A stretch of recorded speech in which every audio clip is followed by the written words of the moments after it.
There is something about Florida that teaches you to stop looking. You walk past the retention pond behind the grocery store. You let the dog off the leash at the edge of the canal. You float the spring run on a Sunday afternoon with the cooler balanced on your stomach, and you do not think even once about what is in the water under you. That is not ignorance. It is something stranger. It is a kind of agreement the whole state seems to have made that the wild things are out there somewhere, in the documentaries, in the Everglades, in the places you do not go. Not here, not in this pond, not under this dock. But the animals never sign that agreement. They are in the pond. They are under the dock. And the people who live closest to them are often the ones who have trained themselves hardest not to see them. Today we are counting down 9 apex predators that roam Florida in numbers most residents would find difficult to believe, ranked not by which is most dangerous on paper, but by how completely the people living alongside them have learned to pretend they are not there. Some of these you will have driven past this week. By the time we reach number 1, you may understand why the silence around it is the loudest thing on this list. Before we start counting down, if this is the kind of thing you find yourself thinking about, go ahead and subscribe. It takes 2 seconds and it genuinely helps the channel. And I want to know one thing while you are here. Where in the world are you watching from right now? Drop it in the comments. Big city or small town, it does not matter. I love seeing how far this reaches. Now let's get into the list. Number 9, the bobcat. We begin with a ghost that lives in all 67 counties of Florida. The bobcat is found in every corner of the state, from the Panhandle Pine Flatwoods to the suburban edges of Miami, and almost no one ever sees one. That is the entire point of a bobcat. It is built to be a roomer. An adult weighs between 15 and 30 pounds, roughly the size of a large house cat stretched into something leaner and far more capable. It hunts rabbits, rodents, and birds, and it does so along the exact green margins where Florida neighborhoods meet undeveloped land, the drainage easement, the wooded lot at the end of the cul-de-sac, the golf course at dawn. Wildlife officials note that bobcats have adapted comfortably to suburban life, moving through backyards in the pre-dawn hours and vanishing before the first jogger appears. The denial here is almost total. A resident will report a huge cat and assume it was someone's escaped pet, because the alternative that a wild predator has a hunting circuit that includes their fence line does not fit the story they tell about where they live. But the bobcat has been there the entire time, watching the same yard you water on Saturdays. It earns number 9, not because it is dangerous to people, but because it is the perfect introduction to the theme of this list. The most successful predators in Florida are the ones you have already decided are not real. Number 8, the coyote. If the bobcat is a ghost, the coyote is a colonist.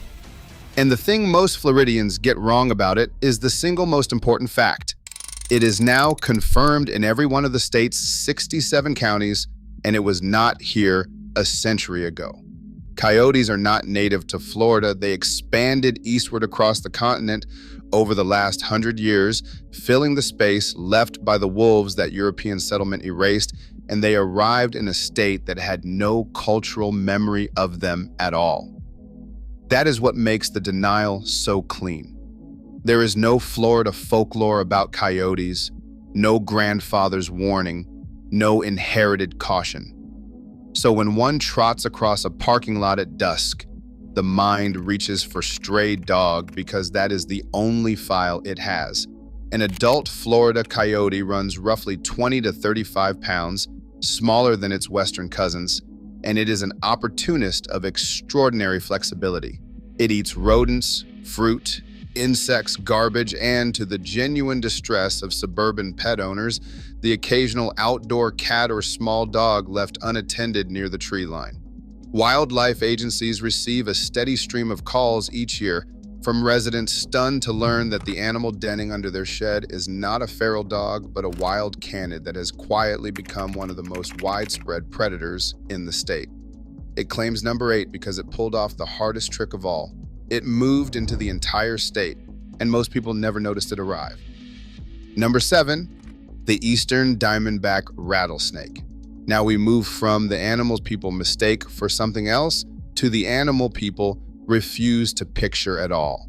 The eastern diamondback is the largest venomous snake in North America, and its heartland is the southeastern coastal plain, which means Florida is not the edge of its range. Florida is the center of it. A large eastern diamondback can exceed 6 feet in length, with a body as thick as a man's forearm and fangs long enough to deliver venom deep into tissue. It lives in palmetto scrub, pine flatwoods, coastal dunes, and the overgrown lots that border golf courses and gated communities across the peninsula. It does not want to meet you. Its first defense is stillness. Its second is the warning rattle, and a bite is very much a last resort. But the venom is potently hemotoxic, the kind that destroys blood cells and tissue, and a serious bite is a genuine medical emergency requiring anti-venom and immediate care. Here is the denial. People in Diamondback country walk their dogs along the same brush line every morning and assure themselves that you never see snakes around here. And they are right that they never see them, because the Diamondback's entire survival strategy is to not be seen. The gopher tortoise burrow at the edge of the development, the palmetto thicket the kids cut through on the way to the bus stop. This is prime habitat, and it is woven directly into the residential map of the state. Number 7 goes to the snake. Everyone is sure isn't there, lying perfectly still 15 feet from a sidewalk. Number 6, the Florida black bear. There is a real breeding, expanding population of black bears in Florida, and the average resident's mental image of the state simply has no room for it. Beaches, swamps, alligators, retirees, but not bears. And yet the Florida black bear is here, the largest land mammal in the state, with adult males commonly reaching 250 to 400 pounds. The black bear story is one of quiet recovery. Hunted and squeezed to a few hundred animals decades ago, it has rebounded into the thousands and reclaimed territory across central and northern Florida and pockets of the South. As bear range and human development grow into each other, the encounters multiply. Bears in swimming pools, bears on porches, bears methodically working through a row of suburban garbage cans at 3 in the morning. Wildlife managers field thousands of bear-related calls a year, a number that climbs as subdivisions push into the scrub the bears never left. A black bear is not a habitual predator of people, and it would generally rather leave than fight, but it is enormous, powerful, and increasingly comfortable around the human food it has learned to associate with neighborhoods. A bear that has lost its fear of people because of an unsecured dumpster is a genuinely hazardous animal, and that loss of fear is something residents create without meaning to. The denial is in the surprise. The universal, "I had no idea there were bears here," spoken in a town that has had bears the entire time. Number 6. Number 5, the American crocodile. We are right at the halfway point, and if you are still here, you are clearly someone who actually wants to know what is out there. So hit subscribe if you haven't yet, because the top of this list is where it stops being theoretical. Everyone in Florida knows the alligator. Almost no one realizes that it shares the southern tip of the state with a second, larger, entirely separate crocodilian, and that this is the only place in the United States where that is true. The American crocodile lives in the brackish and saltwater channels where the Everglades system meets Florida Bay and the Gulf, concentrated in the far south and the Keys. It is leaner and grayer than an alligator with a narrower snout, and it can exceed 13 feet in length. Its current Florida population sits at an estimated 1,500 to 2,000 animals, a conservation comeback story brought back from the brink, that has quietly placed a large saltwater-tolerant crocodile in the canals of South Florida's most developed coastline. That is the part residents cannot quite absorb. The crocodile is not deep in some inaccessible wilderness. It suns itself on the banks of marinas, golf course lagoons, and the cooling canals beside a power plant near Homestead, where one of the species' strongholds happens to sit. People in those neighborhoods have learned to call every long reptile an alligator, because two species of giant crocodilian sharing your waterway is one species too many for the mind to hold. The American crocodile earns number 5 for being hidden in plain sight by a case of mistaken identity, a 13-foot animal that an entire region has agreed to misname. Number 4, the Burmese python. Now we reach the predator that should not exist here at all, and does, in numbers no one can fully count. The Burmese python was never part of Florida. It arrived through the exotic pet trade, escaped and was released into the Everglades over decades, and found in the South Florida wetlands, a near-perfect replica of its native Southeast Asian home. It is now a fully established breeding population, and the conservative estimate runs into the tens of thousands. These are among the largest snakes on Earth. A record specimen pulled from the Everglades measured over 17 feet, and large pythons routinely exceed 15. They are powerful constrictors, deeply aquatic and almost invisible. Researchers have shown that even trained searchers walk past concealed pythons the overwhelming majority of the time. Their effect on the ecosystem has been catastrophic in the literal sense. Across large stretches of the park, populations of raccoons, opossums, rabbits, and bobcats have collapsed by 90% or more, eaten out of the landscape by a snake that has no natural check. The denial around the python is a strange one, because Floridians do know it exists. It is in the news. It has its own state-sponsored hunt. What they pretend not to know is the scale and the spread. The python is no longer only a deep Everglades problem. Environmental DNA has been detected north of Lake Okeechobee, and the animal's range creeps outward each year.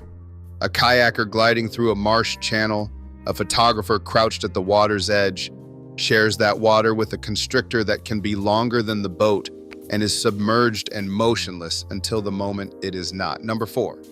Number 3, the Florida panther. We have arrived at the real apex predator of the Florida wilderness, the animal at the top of the food chain, and it is so rare that its rarity has become its own kind of disappearance. There are only an estimated 120 to 230 adult Florida panthers left in the entire world, all of them here, the last breeding population of pumas east of the Mississippi. A male panther can weigh up to 160 pounds and command a home range of 200 square miles, hunting deer and feral hogs through the cypress and palmetto of the southwest Florida interior. It is tawny, silent, and almost never seen, so seldom that wildlife officials actively plead with the public for verified photographs. The breeding course sits south of the Caloosahatchee River, but young males disperse astonishing distances, and individual panthers have been documented ranging north into central Florida, up toward Orlando, and one famously wandered all the way into Georgia. Here the denial inverts. With most animals on this list, people insist the predator is absent when it is present. With the panther, people have decided it is simply gone. A relic, a license plate, a mascot, when in fact, it is clinging on, moving through ranch land and preserve at the exact edges of a state developing faster than almost anywhere in the country. The greatest threat to it is the road. Vehicle strikes are the leading cause of panther death, which means the most common way a Floridian encounters the rarest large predator in their state is as a body on the shoulder of a highway at dawn. Number 3 belongs to the ghost that is still, against everything, alive. Number 2, the bull shark. Now we come to the one that breaks people. Because everyone accepts that there are sharks off the Florida coast, that is the deal you make with the ocean. What residents have trained themselves not to think about is that one particular shark does not stay in the ocean. The bull shark swims up the rivers. It swims into the fresh water your kids are wading in, miles from any beach. The bull shark is broad, powerful, and reaches up to roughly 11 feet and 500 pounds. It is regarded by many researchers as responsible for more bites in shallow, near-shore, and riverine water than any other shark, precisely because it hunts where people are. And it possesses a physiological gift almost no other large shark shares. It can regulate the salt in its body and move freely from salt water into fresh. It uses that ability to travel deep inland. Bull sharks have been confirmed hundreds of miles up American river systems, and in Florida, they are documented residents of tidal rivers like the Caloosahatchee and the Peace, well away from the open Gulf. This is the denial that costs the most to hold. The man fishing waist-deep in a brackish river at dusk, the family swimming off a sandbar in a coastal estuary. They are sharing that murky water with an animal perfectly built for it, one that followed the tide inland without a single sign marking the crossing from ocean to river. There is no fence, there is no boundary. The fresh water is not a refuge from the shark. For the bull shark, it is simply more territory. Number 2 goes to the predator that ignored the one rule everyone counted on it to follow. Number 1, the American alligator. And so we arrive at number 1, and it is, of course, the alligator. Not because it is the most exotic animal on this list, but because it is the one Florida has perfected the art of not seeing. There are an estimated 1.3 million alligators in Florida, found in all 67 counties, and the relationship between that number and the way people behave around water is the single strangest thing in this entire state. Think about what 1.3 million means. It means the retention pond in the office park has one. It means the water hazard on the golf course has one. It means the canal behind the subdivision, the lake at the center of the master plan community, the slow green river, the tour boats run, all of them potential alligator habitat, because the alligator lives in essentially every fresh and brackish waterway in the state. An adult male commonly exceeds 10 feet. The largest individuals push past 13 and over 1,000 pounds, and they are ambush hunters of extraordinary patience, capable of holding motionless at the waterline for hours, all but invisible in dark water with a strike that closes in a fraction of a second. And Florida has simply absorbed this. Residents jog past the pond gator the way New Yorkers step over a subway grate. The denial here is not that the alligator is absent. Everyone knows it is there. It is the casual, daily, load-bearing pretense that it does not matter. That the gator in the neighborhood lake is a fixture, a feature, almost a pet, until the morning it is not. Wildlife managers warn that the most dangerous alligators are the ones that have been fed by people and have lost their natural wariness, and that habituation is something humans manufacture, one tossed marshmallow at a time, in the exact ponds where children play. The alligator is number 1 because it is the purest version of the whole list, a true apex predator, more than 1 million strong, living in the water beside us, made invisible not by stealth, but by sheer familiarity. We did not stop seeing it because it hid. We stopped seeing it because it never left, and looking would mean changing how we live.